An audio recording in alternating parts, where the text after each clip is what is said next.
ఏమన్నా అక్కయ్య గారు బాబాయ్ గారు బాగున్నారా బాగాలేదా రాకపోతే రాలేదంటున్నారని చెప్పి లండన్ నుంచి పైనుంచి రాజమండ్రి నుంచి రైలు కింద నుంచి వచ్చేసామండి అమలాపురం పెట్రోల్ ధరలు వచ్చేసామండి.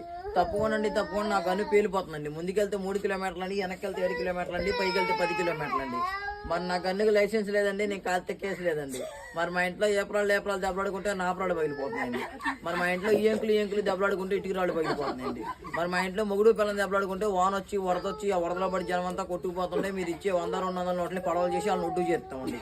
మరి మీరు 100-200 ఇస్తే పోతా కాకినాడ వెళ్ళి కాఫీ తాగి మీ పేరు అక్షరాలు లేకుండా ఆంధ్ర పేపర్లో వేపిస్తామండి.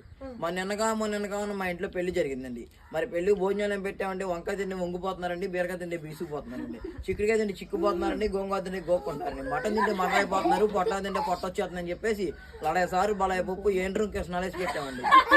తిన్నాక ఇద్దరు బాగానే ఉన్నారు కానీ ముగ్గురు మాత్రం మంచం ఎక్కారండి. మరి అత్త మీకేం తేపతి మీరు ఫీల్ అయిపోతుందని చెప్పి మీకేం బాలకృష్ణ బన్నీలు, బ్రహ్మానందం కడ్డాయిలు, అల్లు వచ్చిన ప్యాంట్లు, నాగార్జున షర్ట్లు తెచ్చామండి. మరి మీ తెచ్చి అమ్మగారు తేపతి అమ్మగారు ఫీల్ అయిపోతుందని చెప్పి అమ్మగారికి ఏమో శ్రీదేవి చీరలో, తమ్మన్న చీరలో, అనుష్క చెప్పు, నాగమ్మ నారలో తెచ్చేసామండి. మరి మీరు 100 ఇస్తే పక్కన టిఫిన్ చేస్తూ ఉంటామండి. ఈలో పైన హెలికాప్టర్ దింపేద్దండి.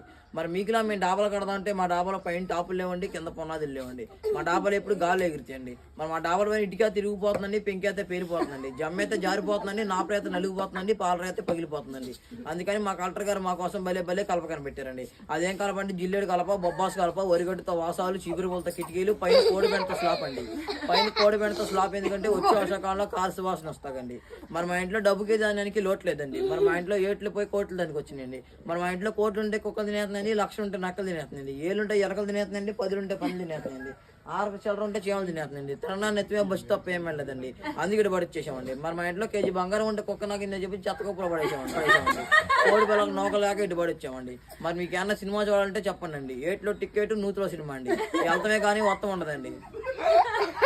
మరి మన 1947 జరిగిన యుద్ధంలో నేను బాగా పోరాడని చెప్పేసి నారా చంద్రబాబు గారు నేను వద్దనకొద్దు అడుగులేళ్ళారి మీద 60 కోట్లు, మూతులని బస్సు మీద 30 కోట్లు పంపించారండి. ఆ డబ్బంది ఇంట్లో పెడితే తీగలు తినేస్తుంది, ఇంట్లో పెడితే చీమలు తినేస్తుంది, బ్యాంకులో పెడితే సరిగ్గా వడ్డీ రావటాన్ని వత్త దారిలో పంచుకుంటూ వచ్చేసానండి. మరి మీకు ఏమైనా డబ్బుకి ధాన్యానికి లోటు ఉంటే చెప్పనండి. 10 కల్లా మీ పక్కన ఉన్న చేలో కూర్చొని రీపు లేని పెళ్లి తీసుకొని నంబర్ లేని ఫోన్ చేస్తే మామూలు పంపించేస్తారండి. ₹10 మీద 60 కోట్లు పంపిస్తారండి, పాల మీద 5 కోట్లు పంపిస్తారండి. ఆ డబ్బంది ఏంటంటే తెలుతుంది ముందుగా నోట్లో ముగిద్దండి, తెల్లారకల్లా మీ మేఘంలో పడిపోద్దండి. మరి పొద్దున నారా చంద్రబాబు గారు వచ్చి నాకు ₹6 అడ్వాన్స్ ఇచ్చి పాకిస్తాన్ యుద్ధం కలమన్నారండి. మరి ఆయన ఇచ్చిన ₹6 అడ్వాన్స్ తీసుకొని జీడిపప్పు అంత జీప్ వేసుకుని తూటికారు అంత పైకి పట్టుకుని లవంగా అంత లాఠీ పట్టుకొని పాకిస్తాన్ యుద్ధం కలండి. మరి జీడిపప్పు అంత జీప్లో డీజిల్ అయిపోయి జీపీఎల్ చెల్లో పడిపోతే నేను వచ్చి ఇక్కడ పడిపోయానండి. మరి నాకు ఇచ్చే వాళ్ళు నాకు ఎత్తే నేను పాకిస్తాన్ యుద్ధం వెళ్తానండి.